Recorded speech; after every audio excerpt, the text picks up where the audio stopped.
Hello everyone, it's Tuesday and you're watching Within the Frame. I'm Kim Bo-kyung. Next year's hourly minimum wage is expected to be set as early as Tuesday night, that is today, and eyes are on whether it will break the 10,000 Korean won mark for the first time.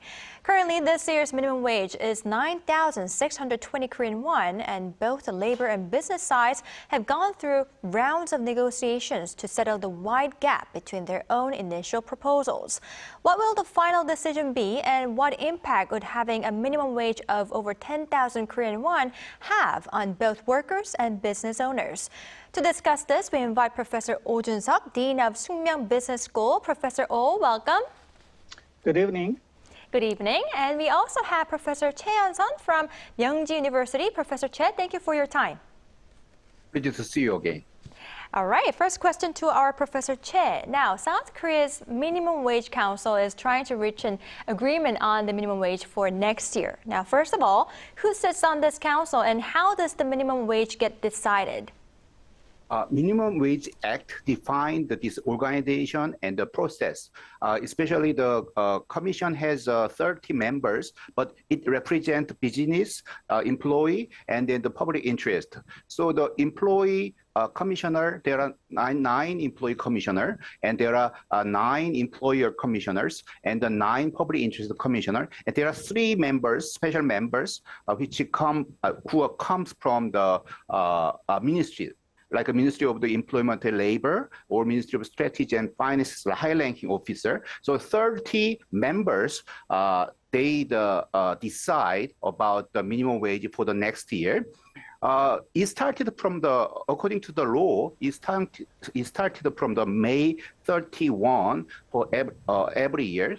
And then they have normally deliberation period is like 90 days, but it is already passed. But normally it passed. So anyway, it should be decided very soon, and then the government announced by the August 5th. Right, I see. So that's how the hourly minimum wage is decided every year. Now, Professor Oh, how much has the minimum wage actually increased in recent years? And I heard that minimum wage hikes have been significant compared to other countries. Is this really so? Yes, the situation was much to a steep increase in the minimum wage under the former government. The wage rose during the 5 years, 7.36% on average per annum, which pledged politically to raise the minimum hourly wage to 10,000 Korean won. 5-year economic growth during the period averaged 2.28%, the slowest for any government. It seems like a situation pushing a car forward only by regulation accelerator, not knowing the situation. Side brake is tightly jammed. Because of jammed brake in the economy, small business and merchants have been hit hardest. Quality jobs were crowded out. Part-time work also has become short. Without coordination with economic growth, political pledge is only an illusion. Once again, a minimum wage hike should have been considered and controlled by durability and durability of economic growth. It's worth noting that minimum wage is adjusted annually in many countries depending on the dynamics of the economic situation. Comparative analysis is not that easy due to different wage structures like tipped workers or non-tipped workers, and the tax system, other things should be considered. But the minimum wage for non-tipped workers in the United States remains $7.25 per hour, the 17th highest in the world, but barely half that of Australia, $14.54 US dollars, the global leader. Australia, New Zealand, and Luxembourg are ranked the highest group with a range over $13 to $14 per hour. Korea is with a ranking over 13, included in the mid-range group of such countries as Belgium, Germany, and Canada, more or less than $10 per hour. Countries with lower level of minimum wages such as Japan, $7.5, Spain, $7.3, and the United States, $7.25.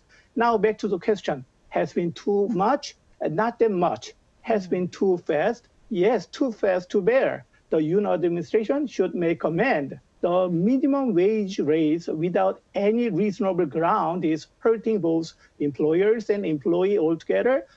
It's time to remand. All right, I see your point. Now, Professor Choi, the legal deadline, as you have earlier said, for agreement has already passed on June 29th. And if an agreement is reached today, the minimum wage discussions will have gone on for like 109 days, which is the longest since 2016. Why was it especially tricky to reach an agreement this year? This how the process would be predicted already because the Yoon administration has a very strong anti-labor union policy, which is employee representatives. They have a more stronger voice. At the same time, the maybe employer side also they brought differentiated minimum by industry, which means maybe many labor and workers not agree. So this means is that they are very conflictual agenda. So it made the delay much. But in 2016, there are 108 days. Now is 109 days. So yeah, it's a very not so big gap, but just 1 day difference. Yeah. All right, I see. So long negotiations was widely expected already. Now, Professor Oh, all eyes are on whether the minimum wage for next year will be increased to 10,000 Korean won, going over a 3.95% increase. And the Federation of Korean Industries says that this will lead to many job losses, up to 69,000. What's your view on this? Supporters of minimum wage argue that it increase living standards for workers, reduce poverty, and amend the income inequality, stimulate the economy by purchasing power increase, and boost employee morale. On the other hand, opponents of minimum wage claim that the higher labor costs will increase inflation and force businesses to raise prices to make ends meet, and will lay off workers that they can no longer afford to pay. According to a recent research, as you mentioned, by Professor Choi Hyunsun at Jeonbuk National University, I know him personally, and he's an excellent economist before joining the faculty. If the minimum wage climbs above the 10,000 won threshold, up to 18,000 people between 15 to 29 years of age will lose their jobs. The increased minimum wage could see the service and construction sectors lay off of a considerable number of workers. Up to 16,000 jobs in the service sector and 26,000 jobs in construction sector will be cut. As econ professionals, I believe market mechanism much more than that of politics. I cannot believe populism or propaganda. Market frictions like transaction costs, regulation, and taxes should be lowered as possible because they are deadweight losses in the market. In this respect, regulatory innovation would be minimized. Let's see the numbers. Korea's minimum wage grew 41.6% from 2018 till last year, but labor productivity has been increased by only 0.2%. Unless labor productivity increased, it might never be acceptable nor sustainable to spike a minimum wage with this speed. It could be composed of different numbers when they are divided and segmented by business sectors or by industry or by market. It might be different numbers.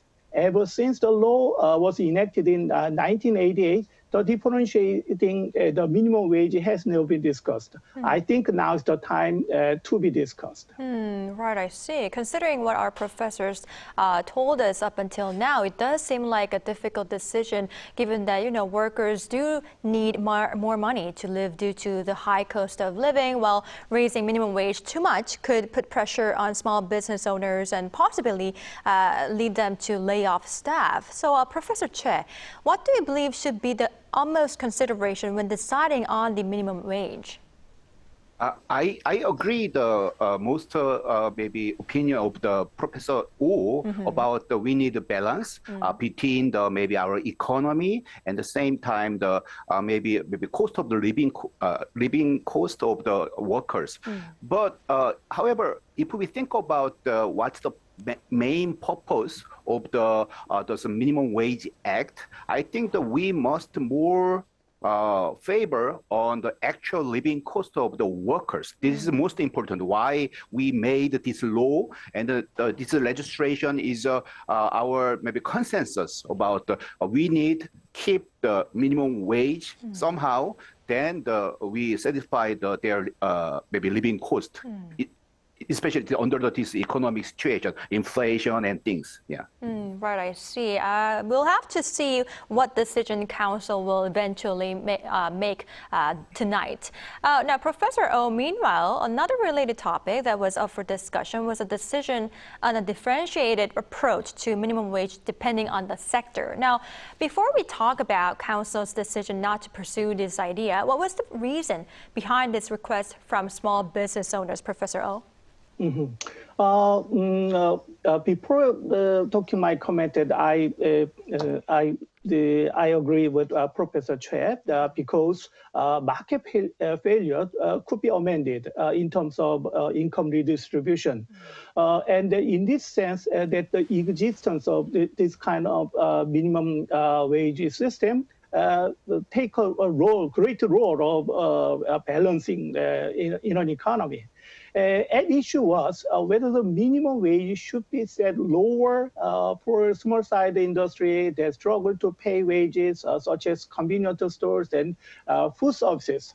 The business side, mostly small business owners, in the sense of affordability, have advocated for the differentiated minimum system due to different productivity, different affordability, and durability of their businesses. While the labor side has balked, saying it defeats the purpose of the minimum wage, equal benefit for all labor, which I could find no reason, as price elasticity in a segmented labor market should be different, and the effect of a minimum wage increase should be different as well. In this respect, I agree on the application of differentiated minimum wage system if it cannot be avoidable. However, I could find several cases on differentiated minimum wage, not by industry, but by age in many countries. For example, most of the European Union countries, minimum wages are differentiated according to ages. Chile has 2 age brackets, and now it's planning to add more. Considering empirical studies in favor of differentiating minimum wage is that it can increase corporate sector employment for young workers and improve the income distribution. It is worthwhile to relax the differentiated minimum wage system solely for young people, which may reduce youth unemployment, although it might be detrimental for the less skilled workers. Right, I see. It is really interesting to hear that the minimum wage could be different depending on the age. Now, Professor Choi, the council for now in South Korea has decided not to implement differentiated minimum wage by industry for the next year. But why is this so? And is there a chance this could be discussed yet again in the near future? In the ideal way, maybe it is a selected way of the minimum wage is very good, but this is a very controversial issue, like a welfare, comprehensive general welfare versus the selected welfare. But we know in the real world, it is very hard to decide what is the difference and then how much difference. So it took a longer time to the process about this consensus building, which means right now the 9 days deliberation and then there are some analysis of the data. It is not enough for the maybe the differentiated minimum wage by industry. So I suggest we should talk a lot. We should maybe continue this good discussion, but based on the real evidence, which means not only like 9 days, not only this minimum wage council, we need a real brilliant people to get together and make it happen. We need many study and we need to make a consensus building process. All of these decisions seem to be very much of a difficult one to make, apparently, given what our experts talked to me. But now shifting gears a little bit to unemployment benefits, Professor Choi. Recently, the ruling PPP and the government decided to overhaul unemployment benefits, saying recent minimum wage hikes have distorted the system. Now, first of all, how are these unemployment benefits decided and what are the requirements? I think that I was very surprised about this issue when the main part, the ruling party invited the civil servant of the Ministry of the Employment and Labor, and she actually ridiculed actually minimum allowances recipients. So I think that this is not fair. I mean, this is I never see like a civil servant ridicule this way.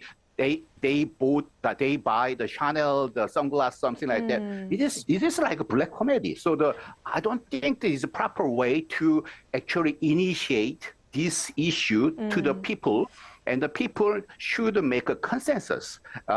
Without that, maybe even the ruling party and the president cannot change this minimum allowance. I think so.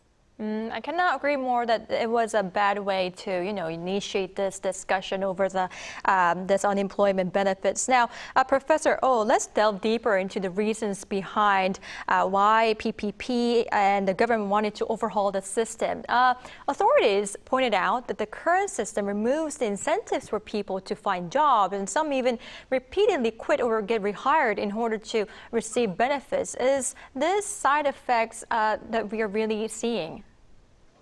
Yes, there are issues. There are potential benefits for minimum wage policy in terms of higher earnings for low-paid workers, reduced public benefits, and increased perceived fairness should be juxtaposed against the potential cost, something like a reduced job searching incentives.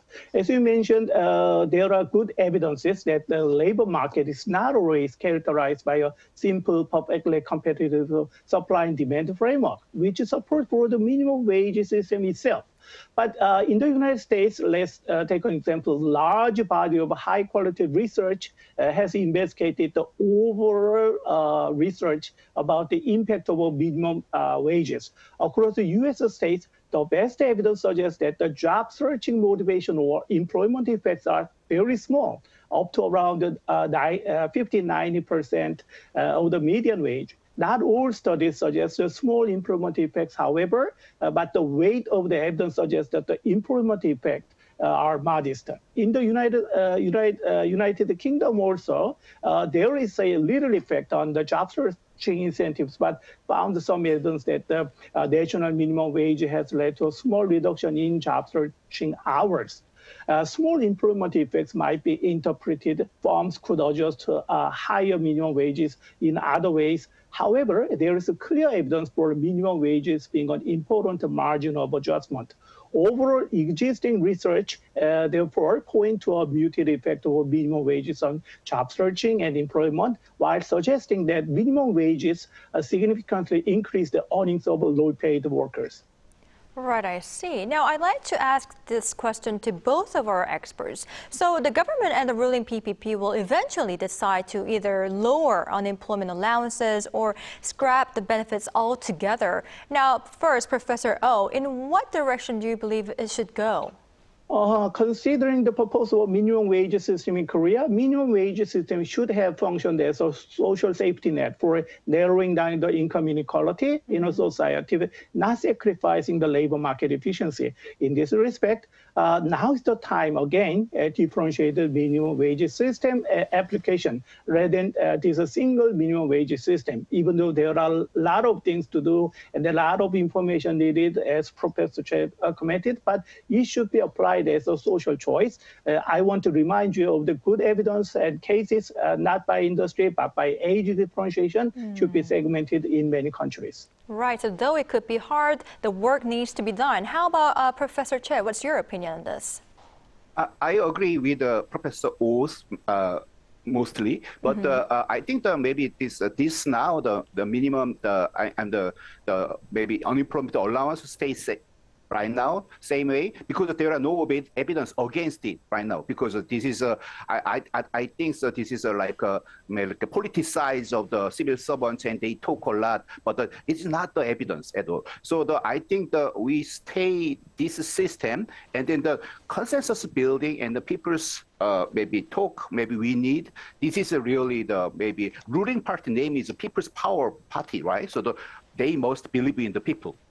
Right, I see. I cannot agree more that they need to believe in people. All right, I want to ask many more questions to our experts, but unfortunately, this is all the time we have for today's edition. Thank you, Professor Choi and Professor Oh, for your insights. We really appreciate it. Thanks for having me. All right, that's all for Within the Frame tonight. We'll be back tomorrow with more in-depth stories. Thank you for watching, and goodbye.